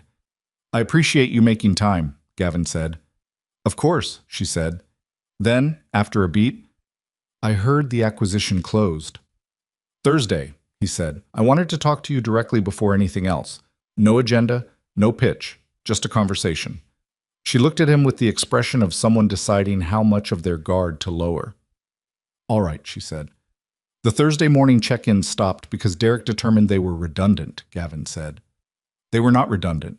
They were the most important 30 minutes in the Meridian relationship each week, and eliminating them was the first sign that the people running the division didn't understand what they'd inherited. "I want to restart them, but I want to know first whether you want that, or whether the last 6 months have changed what you need from this partnership." Sujin was quiet for a moment. Outside her office window, the city continued in its usual indifference. "When you left," she said, "I told myself I'd give the new leadership a fair shot. I meant that. I tried." "I know you did," Gavin said. "Roland told me about the conversation you had with him after the timeline meeting. You could have escalated immediately, and you didn't. That was generous." "It wasn't generosity," she said, in a tone that reminded him of something he'd said to Arthur Gaines. "It was professional courtesy. There's a difference." "There is," he agreed. "What would it take to rebuild the relationship?" She thought about it. Not performing thought, actually considering. "I need to know that warnings get heard," she said. "The timeline compression proposal in September. I told Derek's team that it wasn't feasible. Clearly. And they proceeded to pursue it anyway, and when it didn't work out the way they hoped, nobody came back to us and said, 'We got that wrong.' It just got quietly shelved and we were expected to move on." She paused. "I don't work well with partners who can't say they were wrong." "I can say I was wrong," Gavin said. "And I can tell you that the structure we're building at Meridian Standard includes a formal mechanism for escalating client concerns that goes directly to me. Not through layers, not to someone who reports to someone who eventually tells me, directly. You personally. Me personally. Roland as backup when I'm unavailable. And I'm going to give you both numbers. She looked at him for a moment longer. Then something in her posture shifted. Not dramatically, not in the way of movie scenes where everything resolves in a single gesture, but in the small, genuine way of someone whose position on something has moved. Let's restart the Thursday calls, she said. 8:30? He asked. 8:30 works, she said.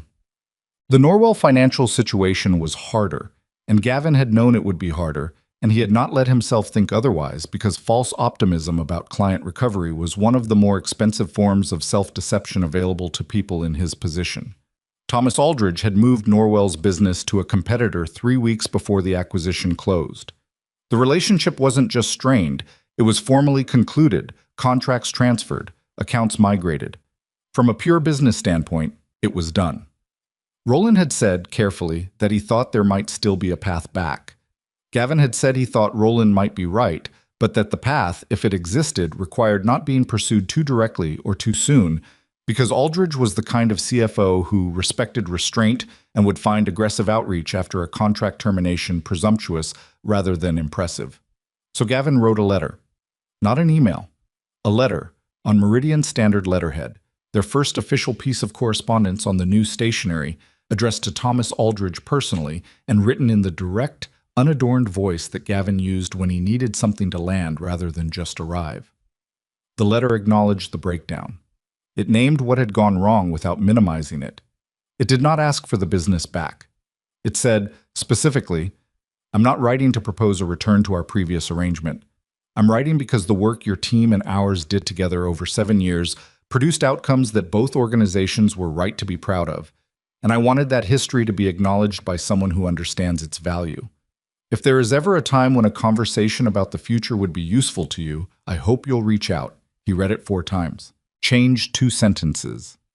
Sent it. 6 weeks later, Thomas Aldridge called.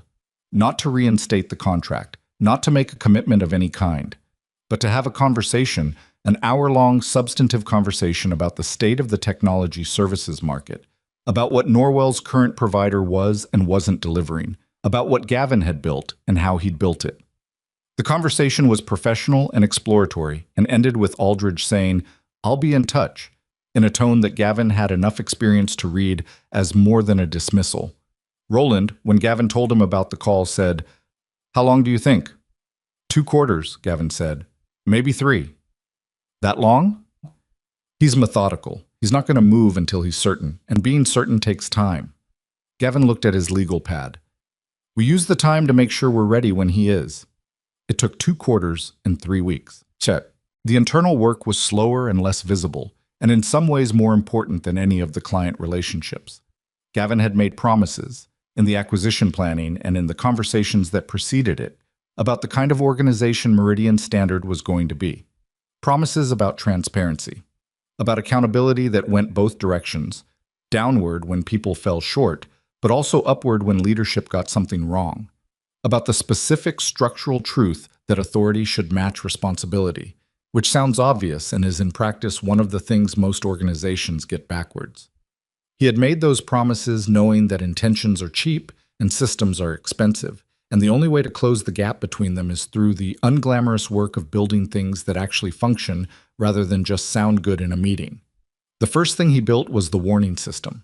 Every team lead at Meridian Standard had a direct line to a weekly operational review that Gavin chaired personally. 30 minutes, standing agenda, no hierarchy filtering the information before it arrived. If a delivery was at risk, it was surfaced there. If a client was showing signs of discomfort, it was surfaced there. If someone on the team had flagged a concern and felt it hadn't been heard, it was surfaced there. The first 3 meetings were uncomfortable.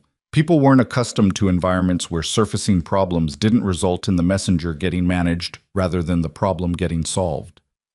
There was a tentativeness to the early sessions that Gavin recognized as the residue of the previous 6 months. People who had submitted concerns through proper channels and watched them disappear had learned, reasonably, to stop submitting concerns. He addressed it directly, in the 4th meeting, after a team lead named Sarah, quiet, precise, the kind of engineer who solved problems before they became emergencies, gave a muted, carefully worded version of what was clearly a more serious concern about a delivery timeline. "Sarah," he said, "I want you to tell me the full version of that." She looked at him. "That was the full version." "It wasn't," he said, not unkindly. "You stopped about a third of the way through what you were going to say and shifted to the diplomatic version. I've been in enough rooms to know what that sounds like. Tell me the rest." The room was quiet. Sarah looked around it briefly, then back at Gavin. "The client's internal review process has changed," she said, "and the new process has 3 additional sign-off stages that aren't in the original contract. If we hold to the current timeline, we deliver into a review process that can't absorb what we deliver on schedule. We'll hit our milestones and miss the actual deadline because their process will back everything up by 4 to 6 weeks. "Okay," Gavin said, "that's the real problem. What's the solution?" "We renegotiate the milestone structure to account for their new internal timeline. It means a formal contract amendment, and it means the delivery date moves, which the client is not going to love." "No," Gavin agreed. "They won't. What they'll love even less is us hitting paper milestones and missing the actual business outcome they need. Let's schedule the renegotiation conversation." He looked around the room. "I want to be clear about something. The information Sarah just gave me, the full version, not the diplomatic version, that is exactly what I need in this room every week. Problems that are raised early are manageable. Problems that are raised after they've become crises are expensive. I would rather have an uncomfortable 30 minutes in here every week than an uncomfortable 6 months with a client." After the meeting, Priya caught up with him in the hallway. "That went better than I expected," she said. "Which part?" "The part where you told a room full of people who just survived 6 months of watching concerns get ignored that you actually want to hear concerns." "Did they believe it?" Priya considered. "Sarah did. The rest of them are waiting to see if it's true next month and the month after." "That's fair," Gavin said. "It should take more than one meeting." Well, the employee ownership component came together in the 3rd month. Stuart Lane had been skeptical when Gavin first raised it in the planning stages. Not opposed, but methodically cautious in the way he was methodical about most financial structures. "Profit sharing is one thing," he'd said. "Equity participation for operational staff is a different level of commitment." "I know," Gavin had said. "That's why I'm proposing it." The model they built was not extravagant, and it was not simple. Senior staff who had been with the division through the transition, people who had stayed through the hardest months and delivered when it would have been much easier to leave, received equity stakes on a vesting schedule tied to tenure and performance, not to title. A junior engineer who had been in the division for 4 years and had done excellent, consistent work received a stake. A senior manager who had arrived 3 months before the acquisition and was still proving themselves did not. The principle was that ownership should reflect contribution, not hierarchy. When the structure was announced at an all-staff meeting, a real meeting, with everyone in the same room, not a cascade of department emails, Gavin explained the rationale without dressing it up. "We're doing this because the people in this room built what we're building on," he said, "not in the abstract sense, in the specific, daily, unglamorous sense of showing up and doing the work, and staying when things were hard, and warning us when things were going wrong, even when nobody in leadership was listening. That deserves more than a salary. It deserves a stake in what comes next." The room was quiet in a way that was different from the silence of uncertainty or the silence of confusion. It was the silence of people absorbing something they hadn't expected and weren't sure how to hold yet. David, the young systems architect who had stood up from his desk on Gavin's first visit to the building, raised his hand. "What happens if we hit a rough quarter?" he asked. "Does the ownership structure change?" "No," Gavin said. "Rough quarters are part of operating a business. They don't change the structure. What changes the structure is sustained underperformance or sustained dishonesty, which are the only 2 things that actually threaten a company long-term, in my experience." "And if leadership makes a bad call?" David asked. "Then leadership is accountable to the same review process as everyone else," Gavin said, "including me, especially me." David nodded, slowly, with the expression of someone filing information away to be verified over time, which was the right response. Gavin didn't want people to take him at his word. He wanted them to watch whether the word held. Priya, in those first months, was the person Gavin argued with most. Not because they disagreed on fundamentals. They almost never disagreed on fundamentals, which was one of the reasons their working relationship had lasted as long as it had. They disagreed on pace, on emphasis, on the specific order in which problems should be addressed. She thought he was moving too slowly on rebuilding the technical team, that the two positions left vacant by engineers who departed during Derek's tenure needed to be filled faster, that the current team was absorbing too much of the load, and that talented people staying too long in an understaffed environment started making the math in their heads about whether it was worth it. He thought she was right, but that hiring fast produced worse outcomes than hiring right, and that bringing in the wrong person under resource pressure created problems that cost more to fix than the short-term capacity gap. "You're doing the thing where you're technically correct and practically slow," she told him, in his office on a Tuesday afternoon, with the directness that had not diminished at all over the years. "Define practically slow," he said. "Marcus left because he didn't feel valued," she said. "He didn't leave because the salary was wrong or the work was bad.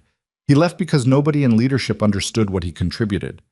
We have two people in this building right now who are starting to do that same math. I know them. I can see it." "Who?" "Jamie Tran and Kevin Park. Jamie is getting calls from recruiters. She mentioned it in passing last week, which means she's not just fielding them, she's thinking about them. Kevin hasn't said anything, but he's been working 60-hour weeks for 3 months. And the last time I asked him how he was doing, he said, 'Fine,' in the voice that means something specific." Gavin was quiet for a moment. "What do they need?"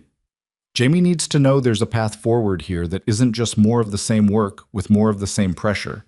Kevin needs someone to notice that he's been carrying too much and say it directly." "I'll talk to Kevin," Gavin said. "Today?" "Today," he said. He found Kevin Park at his desk at 5:30 in the afternoon, which was late enough that most of the office had thinned out, and Kevin was in the particular focused stillness of someone who has been working long hours long enough that he no longer notices them. "Hey," Gavin said. Kevin looked up. "Hey, I was just finishing the Sujin deliverable review." "That can wait," Gavin said. How are you doing?" Kevin blinked. "I'm fine." "Priya thinks you're not fine." A pause. Kevin looked at his screen, then back at Gavin. He had the expression of someone who has been running on competence and caffeine for long enough that being asked a direct human question by his CEO felt slightly disorienting. "I'm managing," he said, which was different. "Are you carrying things you shouldn't be carrying alone?" Gavin asked. A longer pause. "Maybe," Kevin said. "The integration testing on the new platform it's more complex than the initial scope suggested. I've been absorbing most of it because the team is stretched, and I didn't want to escalate something that felt like it should be handleable." "Is it handleable?" "With help. Help, not alone." "Okay," Gavin said. "Tell me what help looks like." They talked for 40 minutes. Gavin asked more than he spoke, which was always his better mode in these conversations, and by the end of it, there was a plan. Not perfect, not complete, but concrete enough that Kevin looked like a person who had put something down rather than a person who was still carrying it. "Why didn't you say something earlier?" Gavin asked before he left. Kevin thought about it honestly. "I didn't know if that was how this place worked," he said. "I didn't know if saying I was overwhelmed would look like I couldn't handle the job." "It looks like you're paying attention," Gavin said. "That's different." He made a note when he got back to his office to address that specific thing, the ambient uncertainty about whether flagging problems was safe, in the next all-staff meeting.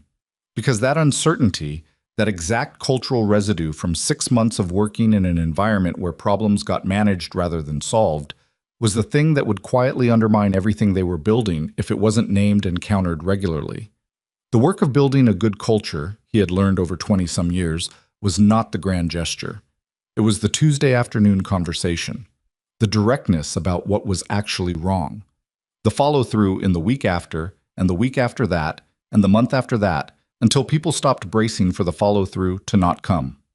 A year after the acquisition closed, Meridian Standard had recovered Norwell Financial, not the full prior scope, but a renewed engagement that both Aldridge and Rowland agreed had a different quality than the previous relationship, more honest about constraints and expectations, and therefore more resilient when complications arose. 3 additional accounts had been signed, 2 of them brought in through referrals from existing clients, which was the kind of growth Gavin trusted because it came from the work rather than from the pitch. The technical team was fully staffed. Jamie Tran had not left, had in fact taken on a team lead role that she was growing into with the particular competence of someone who needed the right environment to discover what she was capable of. Kevin Park had been formally recognized for the integration work that had been invisible for 3 months, which had the effect of making him quietly ferocious about quality in a way that the whole team felt. David, the young systems architect, had developed a client communication framework in his own time and presented it to Gavin as a kind of informal proposal, a 20-page document that was rougher around the edges than it needed to be, but was built on solid instincts and genuinely good thinking. Gavin had read it over a weekend, suggested 4 structural changes, and implemented it as Meridian Standard's formal client communication protocol with David's name on it. The look on David's face when that happened was something Gavin noted privately and didn't comment on, because some moments were diminished by being named. Roland Webb, at the end-of-year review, held in the Callaway Street office, which by then had accumulated a year's worth of the particular lived-in quality that comes from actual work happening in a space, leaned back in his chair and said, "The numbers are good." "They are," Gavin said. "Better than last year." "Yes." "Better than the best year the division had at Harwick." Gavin looked at the numbers on the screen in front of them. "Marginally," he said. "Marginally better than the best year under your leadership there," Roland said.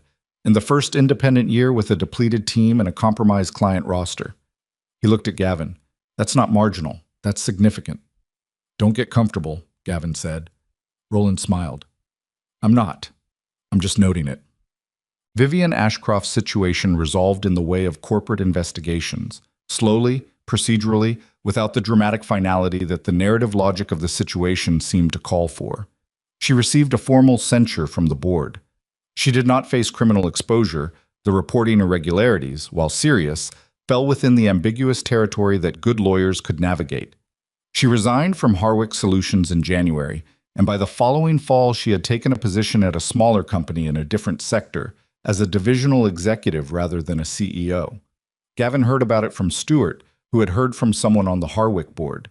He absorbed the information with the particular absence of reaction that comes from having already spent the relevant emotions on a thing during the months when it was actively unresolved. What was left was something much quieter. Not satisfaction, not vindication exactly, something more like the feeling of a complicated chapter having reached its last page. He had never wanted to destroy her. That was the truth. And it was a truth that some people found difficult to believe, because the narrative logic of what had happened seemed to call for a protagonist who wanted the antagonist ruined. But wanting ruination took sustained energy that he could spend better elsewhere, and he had learned, the hard way, over years, that the people who come out of injustice intact are not the ones who devoted themselves to settling scores. They were the ones who devoted themselves to the work. There was a lesson in that. He believed it more completely at 54 than he had at 40, not because the lesson had changed, but because he had accumulated enough evidence to trust it. On a morning in February, 14 months after the acquisition closed and 16 months after he had walked out of the Harwick Solutions building carrying a thermos and a legal pad, Gavin arrived at the Callaway Street office to find Priya already at her desk, which was unusual enough that he stopped. "You're here early," he said. "Couldn't sleep," she said. "I had an idea and I needed to write it down before it turned into the outline of an idea." "Is it good?" "It might be very good," she said, "or it might be completely impractical. I genuinely can't tell yet." "Tell me," he said. She told him. It was about a service expansion, a specific capability that 2 clients had independently asked about in the past month, and that the division didn't currently offer, but that was adjacent to work. They were already doing well and could be built without the kind of capital commitment that would strain the balance sheet. He listened, asked 3 questions. She answered 2 confidently and said she didn't know on the third, which was the right answer because she didn't know yet. "Write it up properly," he said. Bring it to Thursday's review." "It might fall apart when I write it up," she said. "Then we'll know that on Thursday," he said. "Either way, we'll know something useful." He went to his office and took off his jacket and hung it on the back of his chair and poured coffee from the machine on the credenza. Decent coffee, which it had been for the past year because he had made a point of solving the coffee problem early, on the grounds that it was a small quality of life matter, but also a signal about what kind of environment this was going to be. He sat down at his desk and looked at it. There was a legal pad, a pen, his reading glasses in his shirt pocket.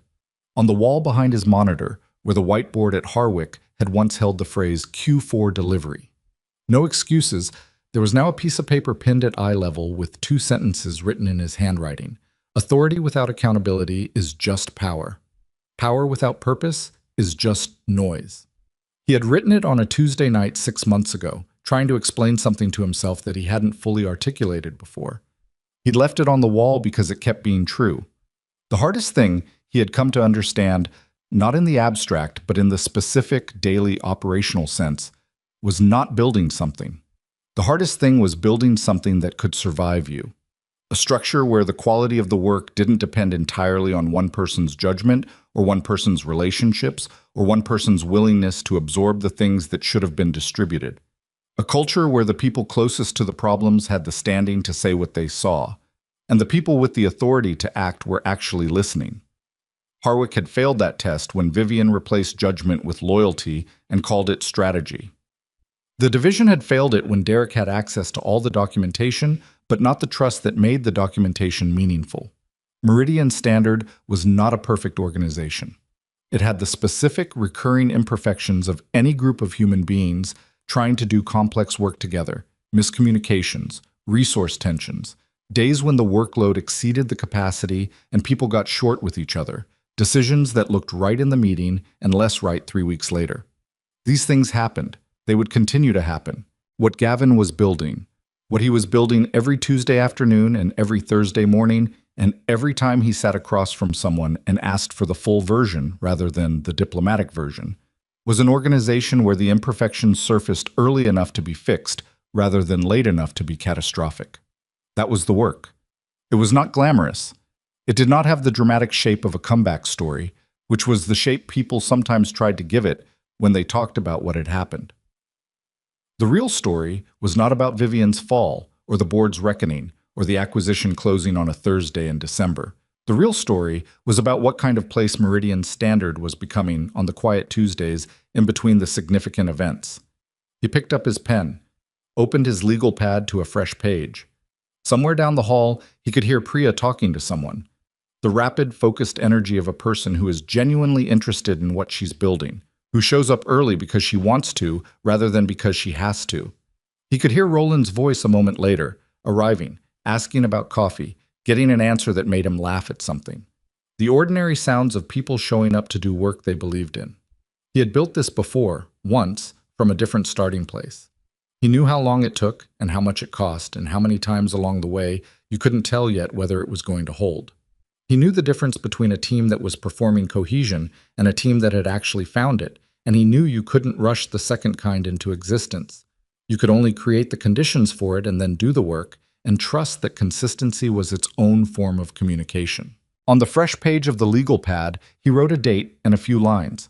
Notes for the Thursday review, the service expansion Priya was going to formalize, the Kevin Park follow-up he'd scheduled for end of week, the Norwell renewal conversation that Roland had flagged as needing a proactive reach-out before the quarter closed. Ordinary work. The stuff that doesn't make for a dramatic story and makes for a functional life. He put on his reading glasses and got started. He worked through the morning with the particular focus that came from having cleared enough of the previous year's chaos that the problems in front of him were, finally, the normal kind, the kind that required attention and judgment rather than the kind that required damage control and crisis management. There was a meaningful difference between those two categories, and living in the first one for several consecutive months still had the quality of something he hadn't entirely taken for granted yet. At 11:30, Roland knocked on the open door. Sujin's Thursday call, he said. She wants to expand the agenda. She's been talking internally about a new platform migration, and she wants to know if we have capacity for a preliminary scoping conversation. Gavin looked up. When is she thinking? Q2 start. She said preliminary. She's not committing to anything. She just wants to know if the conversation is worth having. The conversation is always worth having, Gavin said. Tell her yes, and tell her I'll be on the Thursday call personally. Roland nodded. He started to turn away and then stopped, which was the particular hesitation of someone who has something else to say and is deciding whether to say it. What? Gavin said. I ran into someone from Harwick yesterday, Roland said. Bumped into them at the Barlow Street coffee place. Someone from the finance team. Not anyone involved in the investigation. Just a regular person who was there for the whole thing. And? Roland leaned against the door frame. She said the atmosphere over there is, she used the word cautious. Like people are still adjusting to the idea that the way things worked before isn't the way things work now. The new interim leadership is fine, she said. Professional. But there's a wariness. He paused. She asked how things were here. What did you tell her? I told her it was the best working environment I've been in.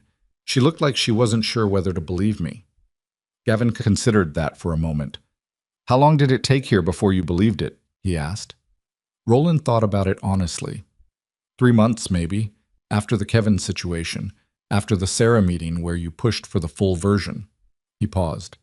After I watched you take a call from a junior engineer on a Friday afternoon and spend 40 minutes actually solving the problem instead of managing her anxiety about it and moving on. I remember that call. I know you do. She remembers it too. She mentioned it in the last team review as an example of how things work here. Roland's voice had something in it that wasn't quite sentiment but was adjacent to it, the feeling of a person who has been around long enough to understand the value of what he's describing. Culture travels through stories like that, not through memos, not through org charts. I know, Gavin said. I'm saying it because I think it's worth saying. What you've built here, it isn't accidental. Neither is anything that falls apart, Gavin said. Roland looked at him. That's a very you thing to say. Is it wrong? No, Roland said. It's just that most people, when they're told they've built something good, say thank you. Thank you, Gavin said. Roland smiled. I'll tell Sujin you'll be on Thursday. He left, and the office was quiet again, and Gavin sat with what Roland had said for a moment longer than he usually sat with things. Not ruminating, just letting it settle in the way of something that deserved a few seconds of honest acknowledgement before the next item on the legal pad. He had not built this alone. That was the thing he kept coming back to, not from false modesty, but from accurate accounting. Priya, who had stayed through the worst months at Harwick and brought her full capability to this from the first day. Roland, whose client relationships were not Gavin's relationships, but Roland's own, built through years of showing up with consistency and care. Sarah, who had told the full version in that meeting room, and in doing so had quietly given other people permission to do the same. Kevin, who had absorbed too much alone and been honest about it when asked directly, and whose honesty had made it easier for the next person to be honest. David, who had written 20 pages on a weekend because he cared about the work enough to think about it on his own time. These were not perfect people. They were people who were trying, specifically and imperfectly, to do good work in an environment that made trying feel worthwhile. That was what an organization could offer. Not perfection, not protection from difficulty, but the fundamental assurance that effort would be met with something real rather than managed away. He thought about Derek Ashcroft occasionally, heard through peripheral channels that he had taken a mid-level role at a smaller firm and was, by most accounts, doing better, more measured, more inclined to ask before he decided, more aware of the width of what he didn't know. That was all Gavin had hoped for from that conversation in the coffee shop. Not redemption as a story beat, just a person adjusting their trajectory by a few degrees in the direction of better. Small corrections, compounded over time, produced large differences in where you ended up. That was true of organizations, and it was true of people, and it was not a complicated idea. It was just the kind of idea that required patience to actually believe, because the compounding was invisible for a long time before it became undeniable. Gavin looked at the page in front of him. The Thursday agenda, the service expansion, the Norwell follow-up, the ordinary architecture of a weak and a functioning organization. He picked up his pen and he kept working, and outside the window the city continued in its usual way, and inside the Callaway Street office, the sounds of people doing their jobs well moved through the walls like something that had been carefully built and was, today, holding.